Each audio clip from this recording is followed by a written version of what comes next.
રવિ પાક માટે 135 ક્યુસેક પાણી છોડાયું। જેતપુર, ધોરાજી અને ઉપલેટા સહિત 47 ગામોને મળશે પિયતનો લાભ। રાજકોટ જિલ્લાના ખેડૂતો માટે રાહતના સમાચાર સમાવ્યા છે। સૌરાષ્ટ્રના મહત્વના જળસ્ત્રોત સમાન ભાદર એક ડેમમાંથી રવિ પાકના વાવેતર માટે સિંચાઈના પાણીનું વિતરણ શરૂ કરવામાં આવ્યું છે।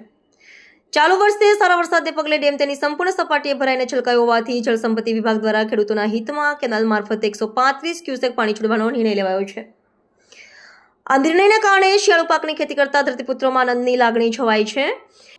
સિંચાઈ વિભાગના સત્તાવાર આયોજન અનુસાર આ વર્ષે ખેડૂતોને કુલ 6 પાણ આપવાનું નક્કી કરવામાં આવ્યું છે, જેમાં ખેતરમાં ઊભા પાકને બચાવવા માટે 3 પાણ અને નવેસરથી થતા વાવેતર માટે 6 પાણ સુધીનું પાણી પૂરું પાડવામાં આવશે। અંદાજે 1700 જેટલા ખેડૂતો દ્વારા સિંચાઈના પાણી માટે માંગણી કરવામાં આવી હતી, જેને તંત્ર દ્વારા ગ્રાહ્ય રાખવામાં આવી છે।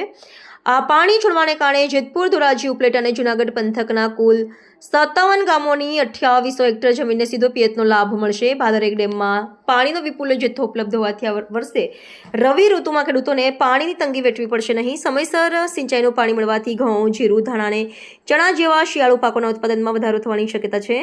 કેનાલોમાં પાણી વહેતું થતાં ગ્રામ્ય વિસ્તારોમાં કૃષિ પ્રવૃત્તિઓ વેગવંતી બની છે અને ખેડૂતોએ સારા ઉત્પાદનની આશા વ્યક્ત કરી છે।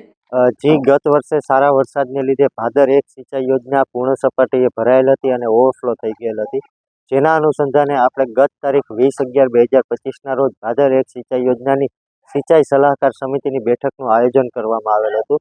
આ આયોજનના એજન્ડામાં નક્કી થયા મુજબ ઊભા પાકના વાવેતર માટે 3 પાણ અને નવા વાવેતર માટે 6 પાણ આપવાનું આયોજન કરવામાં આવેલ હતું, જેના અનુસંધાને આપણે મિટિંગમાં નક્કી થયા મુજબ હાલ 2700 હેક્ટરની ડિમાન્ડ આવેલ છે, જેના માટે આજરોજ પાણી ખોલવામાં આવેલ છે।